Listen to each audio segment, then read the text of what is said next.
Sunglass একটা নেই, যেগুলো নিম্নলোকে বক্স। হ্যালো এভরিওয়ান, আসসালামু আলাইকুম। টাইনুয়াল ফ্যামিলির সবাইকে নতুন আরেকটি ব্লগ দেখার আমন্ত্রণ জানিয়ে শুরু করছি।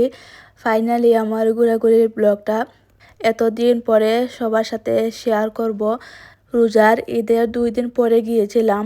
আমার আগের কিছু ব্লগ ছিল, ভেবেছিলাম যে সেগুলা দিয়ে তারপরে এই ঘোরাঘুরির ব্লগ দিব, কিন্তু একের পর এক শুধু নতুন ব্লগ, মানে এই সামার ব্লগ এগুলা দিতে দিতেই হচ্ছে অনেক দেরি হয়ে গেছে। মানে একবার ঘুরে আরেকবার যাওয়ার সময় চলে আসছে। আমার ব্লগগুলা এখনও শেয়ার করতে পারলাম না।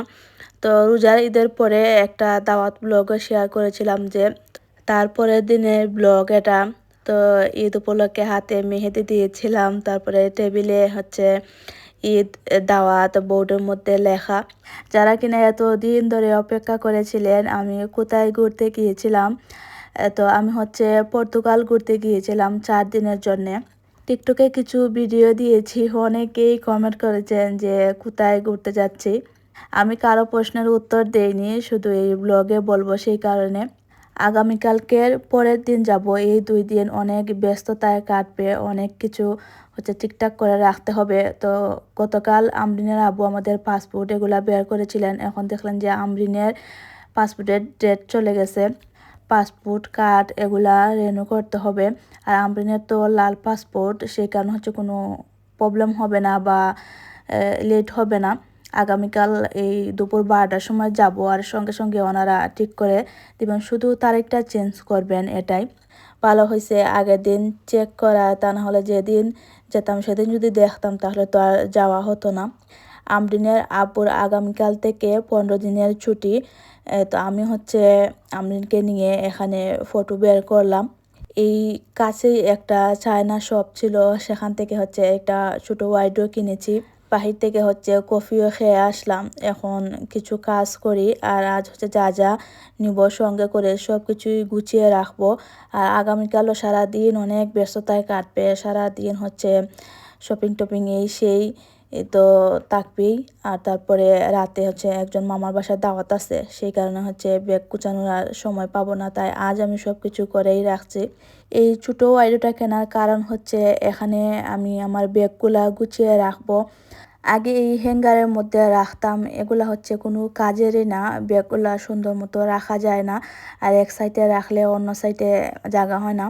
এই হ্যাঙ্গারগুলোর মধ্যে ব্যাগ রেখে আসলে আমি শান্তি পাচ্ছিলাম না, সেই কারণে এই ওয়াইডটা কেনা।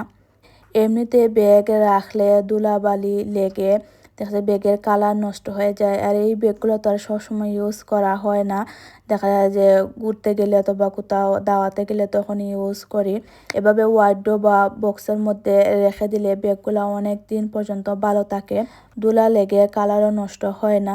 এই ছোটো একটা ওয়ার্ড্রোর মধ্যে এতগুলা ব্যাগ আমার জায়গা হয়েছে, আর দেখতেও সুন্দর লাগছে। আর এমনিতে রাখলে এলোমেলো হয়ে যায়।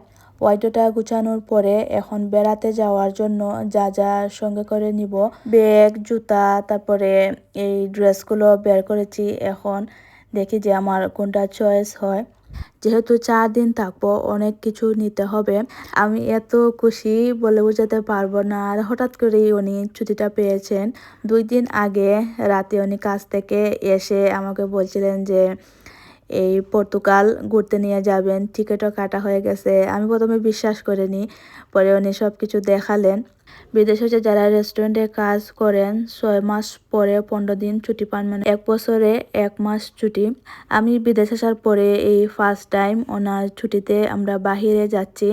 আর আগে যে ছুটিগুলা সেগুলোর কথা কি বলবো। প্রথম স্পেন আসার পরে আমরিন বেগম দুনিয়াতে আসার খবর পেলাম, তখন হচ্ছেন উনি 15 দিনের ছুটি পেয়েছিলেন। তো যেদিন ছুটি পেয়েছিলেন সেই দিন আমি হসপিটালে গিয়ে ভর্তি হয়েছিলাম বমির কারণে।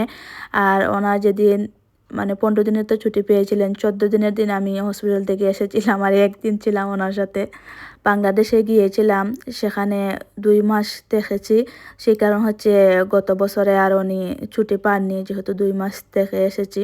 এখন থেকে উনি বছরে 1 মাসের ছুটি পাবেন। ঘোরাঘুরি করতে আমি এত পছন্দ করি, কারা কারা আমার মতো ঘুরতে পছন্দ করেন কমেন্ট করে জানাবেন। কিন্তু একা একা তো আর ঘোরাঘুরি করা যায় না। বিয়ের আগে বাপের বাড়িতে হচ্ছে একটা নিয়ম থাকে, একা একা বের হতে পারবে না। বিয়ের পরে স্বামীর সাথে ঘোরাঘুরি করো। তো বিয়ের পরে যদি হাজব্যান্ড ভালো থাকেন তাহলে মনে করো যে ওনার সাথে ঘোরাঘুরি করলাম। তো আলহামদুলিল্লাহ এই আমরিনার আব্বু হচ্ছেন আমার সব শখই পূরণ করেন। আমি যেখানেই যেতে চাই সেখানেই উনি নিয়ে যান। তবে বাহিরের দেশে তো আর লং টাইম ছুটি না পেলে যাওয়া সম্ভব না। এই যে সপ্তাহে একদিন ছুটি পান, প্রত্যেক ছুটির দিন হচ্ছেন উনি আমাকে ঘুরতে নিয়ে যান। আমি ওনাকে সবসময় বলতাম যে আমি ঘোরাঘুরি করতে অনেক পছন্দ করি, বাহিরের দেশে আমাকে ঘুরতে নিয়ে যেও। তো উনি সবসময় আমাকে বলতেন যে একটু সবুর করো, যখন ছুটি পাবো বা যখন আল্লাহ ভাগ্যে রাখবেন আমি তোমাকে নিয়ে যাব। তবে আমি কিন্তু বেসবুর না। উনি যদি আমাকে কোনো কিছু না করেন বা বলেন ধৈর্য ধরার জন্য, আমি কিন্তু সেটা করি। ওনার ইচ্ছার বিরুদ্ধে আমি কোনোদিনও কোনো কাজ করিনি। আর আলহামদুলিল্লাহ উনিও আমার সব ইচ্ছার দাম দেন। সংসারটা সুখের হয় তখনই যখন হাজব্যান্ড ওয়াইফের মধ্যে ভালো একটা বন্ডিং থাকে, একজন আরেকজনের ভালো লাগার গুরুত্ব দেন। কথা বলতে বলতে সব কিছুই আমি গুছিয়ে নিয়েছি। এগুলো এখন লেদারে ঢুকাবো। বেডের নিচে লেদারগুলা রেখেছি, এগুলা বের করে তারপরে ঢুকাবো। আর এই ব্লগটা এই পর্যন্তই। নেক্সট